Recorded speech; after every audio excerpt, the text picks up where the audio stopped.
High above the Pacific Ocean, on a Hawaiian volcano, on a ridge where the California coastal range merges with the Sierras, on a plateau just below a peak in the Andes, at a point out in space, far, far out in the void.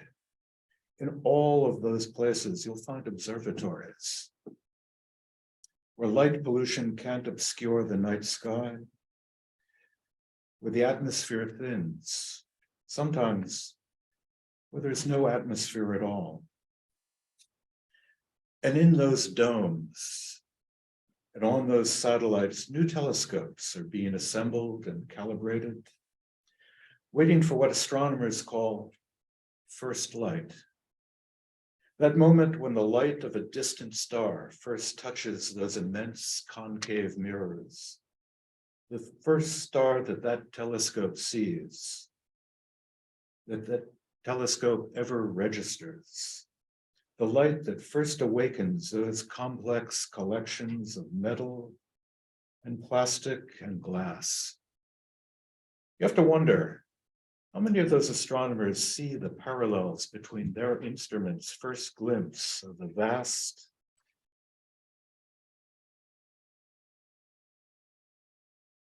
of the unfathomable universe, that morning star some 2,500 years ago, seen by an emaciated former prince, sitting resolutely all night beneath the Bodhi tree. My brothers and I, back when I lived in California, would set aside a few days each fall to go backpacking in the Sierras, high up in the mountains, where the night sky was undimmed by streetlights. I woke up one morning very early, before dawn, the dark and the frost on the tent belying the notion of a sunny California. I crawled out of my sleeping bag, went out and laid down on a flat rock overlooking a quiet, calm mountain lake, then looked up at what was still the night sky. And lying there was a shift, a subtle change in perspective.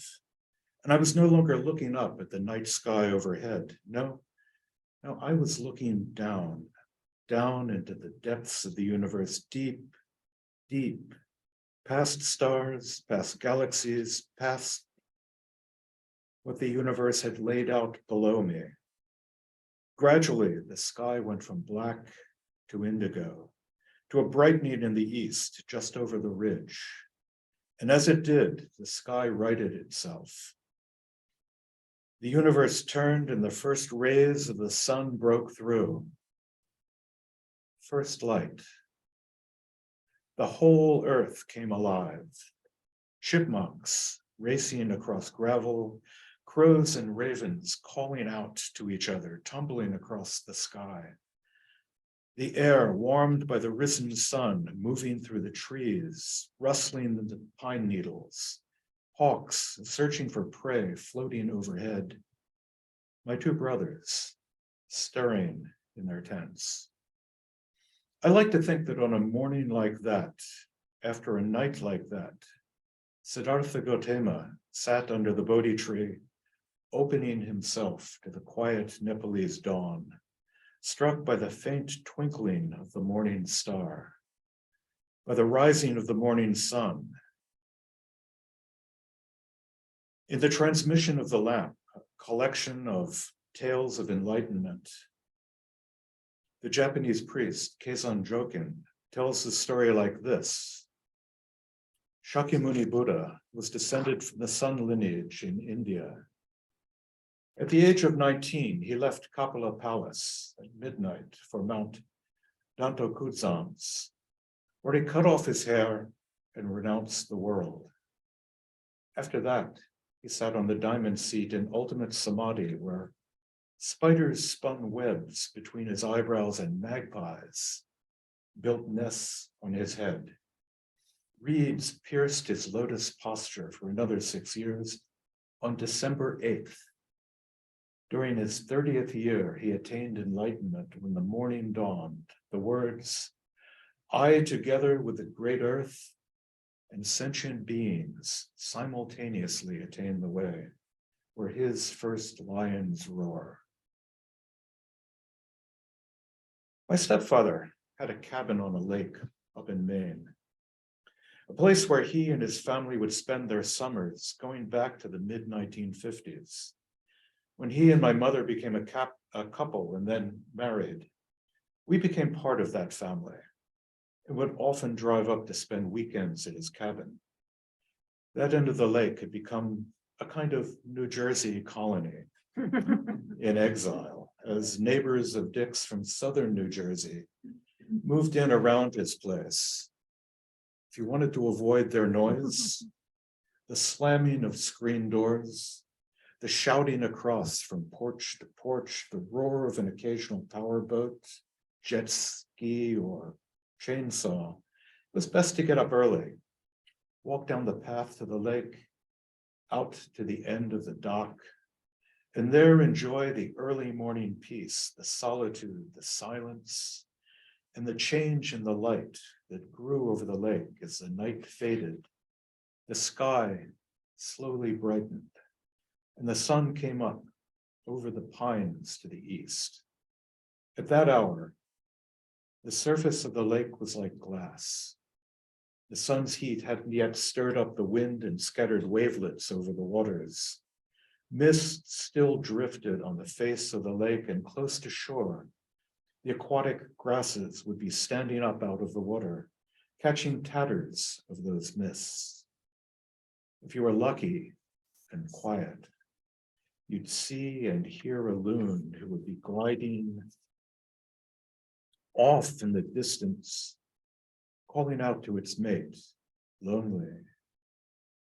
Lonely like the sound of a distant train out on the prairie.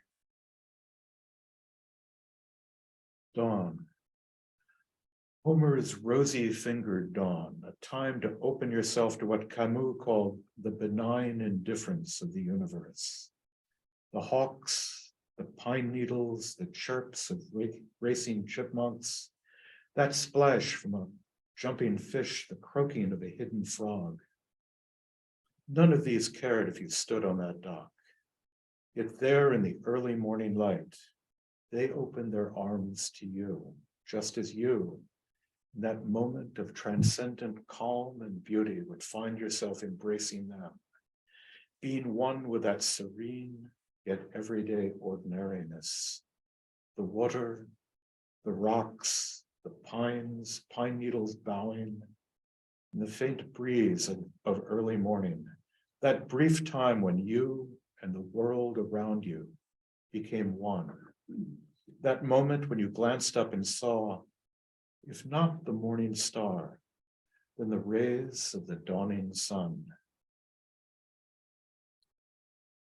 When I was a child, one of my favorite hymns, favorite probably because we sang it at this time of the year, and it signaled the, if you'll forgive the semi-theological pun, the advent of Christmas. That favorite hymn went, brightest and best of the sons of the morning, dawn on our darkness, and lend us your aid. Star of the east, the horizon adorning, guide where our infant Redeemer is laid. It's amusing to me to realize that this gentle, this sweet hymn by Reginald Heber was criticized both for hinting at the worship of stars and for having a solemn dance-like rhythm. I suppose that in the early 19th century, even solemn dancing might have been too much for critics of hymn tunes. And I have to wonder, did the Buddha dance upon seeing that morning star? A joyful dance? Perhaps a stately, a solemn dance, a saraband, a dance recognizing the suffering of the world. For those stars and the great sun itself, sons of the morning, all dance to the solemn music of the spheres, are all both benign and indifferent, shining on us in times of joy and of sorrow. and of both together, that great catastrophe.